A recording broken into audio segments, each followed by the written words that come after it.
sini saya ingin mewawancarai suatu UMKM untuk memenuhi tugas ekonomi Indonesia. Langsung saja ya Mbak. Iya. Mbak, namanya? Nama saya Eka Wahyudiani sih, agak panjang sih, jadi bisa dipanggilnya Eka. Eka. Iya. Usia Mbak Eka? Usia saya 29 tahun. Masih kelihatan muda. Iya. Makasih. Terus alamatnya? Domisilinya di Desa Putukulon, Kecamatan Jetis, Kabupaten Ponorogo. Nama usaha yang dimiliki Mbak Eka? Usaha saya namanya Dimsum ini. Yang produk dijual berarti dimsum. Iya. Produk yang dijual aneka macam dimsum, sama ada udang keju. Juga ada sekarang yang produk barunya itu piscok sih, kayak pisang coklat lumer. Agak nggak nyambung tapi ternyata masuk. Statusnya Mbak Eka? Status apa nih? Pernikahan. Oh, sudah menikah. Oh iya, sudah. Sudah menikah, anak saya 1, sekarang umurnya 3 tahun. Latar belakang pendidikan Mbak Eka? Pendidikannya dulu saya SMK ambil rekayasa perangkat lunak. Terus kuliahnya ambil multimedia broadcasting, itu dulu di Politeknik Elektronika Negeri Surabaya. Perjalanan karir sebelum akhirnya berwirausaha dan keterlibatan keluarga dalam usaha itu.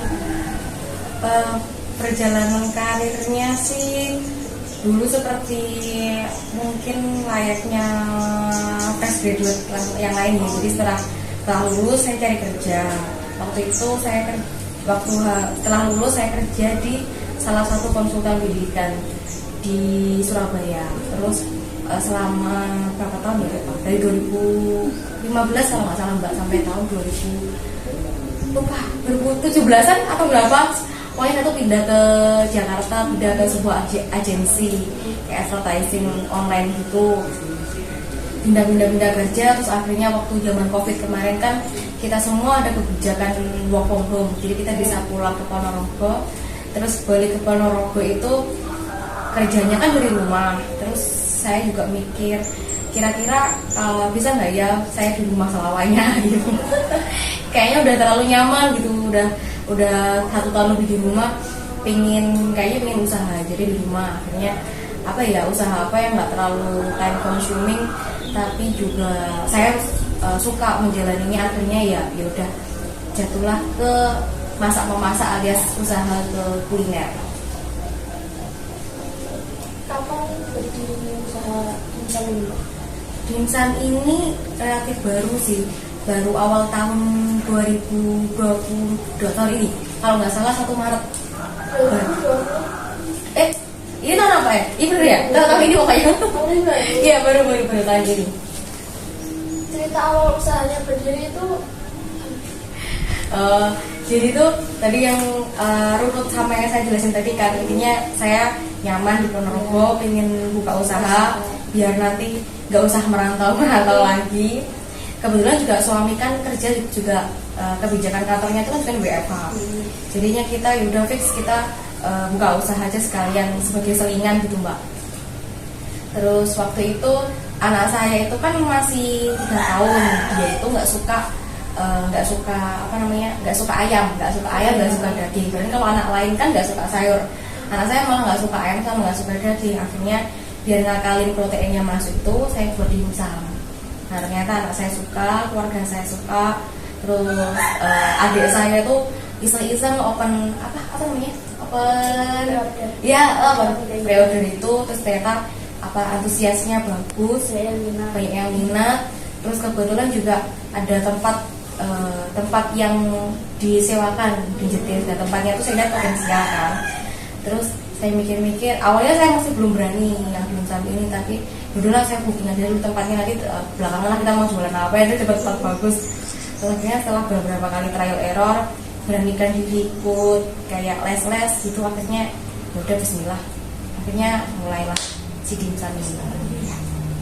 Modal awal usahanya kalau nggak Lupa sekitaran apa ya, sepuluhan kalau nggak salah. Satu tempat itu sekitaran 10-an. Itu belum sewa tempat. Oh, berarti sewa tempat ada lagi. Sewa tempat ada lagi. 10 itu biasanya kayak rombong, terus bahan-bahan baku, kursi, gitu sih. Cetak-cetak, banner-banner, bayarin desainernya, gitu. Alasan dari usaha makanan itu Karena saya suka masak. iya, Iya. makanya bikin usaha. Iya. kuliner. Kebetulan juga selama ini bidang kerja saya itu kan lebih banyak main komputer. Jadi apa ya, istilahnya nggak sesuai dengan hobi. Saya hobinya kan lebih suka masak. Jadi ya udahlah, saya menyalurkan hobinya melalui dengan usaha ini. Waktu berdagang itu buka dari jam berapa sampai jam berapa? Rata-rata kan saya ada 2, yang di Jetis, kedai jadi sama kedai di Siwalan. Biasanya kalau Siwalan itu mulai jam setengah 11 sampai habisnya itu maksimal setengah 8, tapi nggak tentu, biasanya kadang setengah 6 udah habis, jam 5 udah habis, kadang juga setengah 8 baru habis. Kalau Jetis itu banyak itu bukanya sore, tapi juga sering juga sih buka pagi, menyesuaikan sama jadwal mbak-mbak yang jagain. Berarti cabang lain itu Di Siwalan. apa yang membedakan makanan ini dengan yang lain? Kalau menurut saya sih, saya bisa ngeklaim kalau dimsum meme itu dibuat secara eksklusif, tapi harganya jauh merakyat.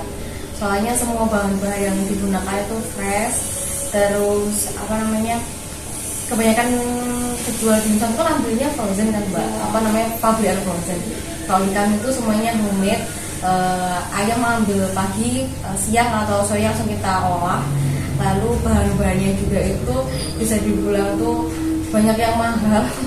Jadi bukan hanya cuma Royco atau Masako, tapi pakai produk yang mahal dan nggak banyak sih di pasaran, susah dicarinya. Terus habis itu takaran antara ayam, dagingnya sama si tepungnya ini kayak kalau nggak salah ya 5:1. Jadi dagingnya itu jauh lebih banyak dibandingkan tepungnya. Jadi bukan mentok tapi strategi pemasaran apa yang digunakan dengan menggunakan media sosial kan? Iya. Kalau biasanya sih awal-awal dulu itu saya undang warga sekitar. Jadi saya memperkenalkan ke tetangga-tetangga saya. Jadi tujuannya apa? Biar kan kalau kedai masih baru itu kan orang masih belum tahu kan itu apa. Jadi saya tuh menarik perhatian orang itu dengan menciptakan kerumunan. Jadi saya ngasih kayak free voucher gitu ke tetangga-tetangga, ke teman-teman. Jadi di hari 1 sama hari kedua itu banyak orang yang datang, banyak yang free voucher. Tapi karena itu tuh jadi banyak orang kan kayak notice gitu loh. Mereka kan nengok itu ada apa rame-rame, mereka kita tahu ada dimsum gitu. Lalu kalau orang sekitar saya udah tahu, kemudian orang sekitar jualan tempat saya juga udah mulai notice kalau kedai saya udah buka, saya pakai sosial media. Jadi saya engagement, paid promote dia, kemudian invite kayak akun-akun kuliner, akun-akun info gitu saya undang. Kemudian kan biasanya mereka bikin video, jadi semakin banyak orang yang tahu. Beberapa kali juga saya pakai Instagram Ads. Jadi saya iklankan di Instagram. Perkembangan usaha saat ini kira-kira perkembangan usahanya namanya pedagang pasti ada naik sama turunnya. Alhamdulillah sih, positifnya sih dari yang dulunya 1 sekarang alhamdulillah sudah 2. Semoga nanti bisa terus nambah. Terus juga jumlah pegawainya juga dari yang awalnya itu 1, sekarang alhamdulillah sudah 6 kalau nggak salah. lima yang jaga, sama ada satu yang biasanya bantu saya yang di dapur. Terus dari jumlah kuantitasnya juga, dulu tuh setiap hari stoknya cuma berapa, sekarang alhamdulillah bisa naik gitu. Biasanya sih paling nanti waktu Ramadan ya nanti yang paling naik. Dampak positif apa yang dirasakan setelah Kak usaha? Apa ya? Waktunya jadi lebih fleksibel sih, Pak. Sebenarnya mau lebih capek dibandingkan kerja kantoran seperti sebelumnya, tapi saya juga jadi punya banyak waktu kan. Kalau ke pasar bisa ajak anak, terus ke warung juga ajak anak, terus satu lagi itu yang menurut saya paling penting sendiri, anak saya kan masih kecil, tapi karena dia sering saya ajak jualan, saya ajak melihat perjuangan orang tuanya, jadi sekarang dia kayak Mail. Sudah berdagang. Iya, dia suka berdagang. Terus kalau ikut saya tuh suka ngomong bintang dijual gitu. Jadi sahabat mbak. Iya, Pertama apa ya? gak apa-apa.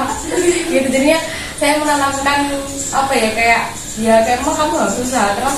Jadi ini kalau kamu, dia juga kalau mau minta apapun selalu tanyakan saya, misalnya udah habis mami, belum, oh berarti nggak boleh beli jajan gitu. Kok mami uangnya cukup, misalnya udah habis, sudah, oh belum jajan gitu. Jadi dia tahu kalau cari uang tuh yang susah ini gitu.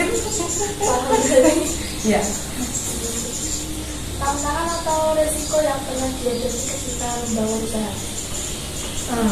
Apa ya tantangannya? Ini sih kayak mungkin ada faktor X, Y, Z yang nggak bisa saya handle semua, karena saya kan menyerahkan 100% produk saya kan ke mbak-mbak yang jaga.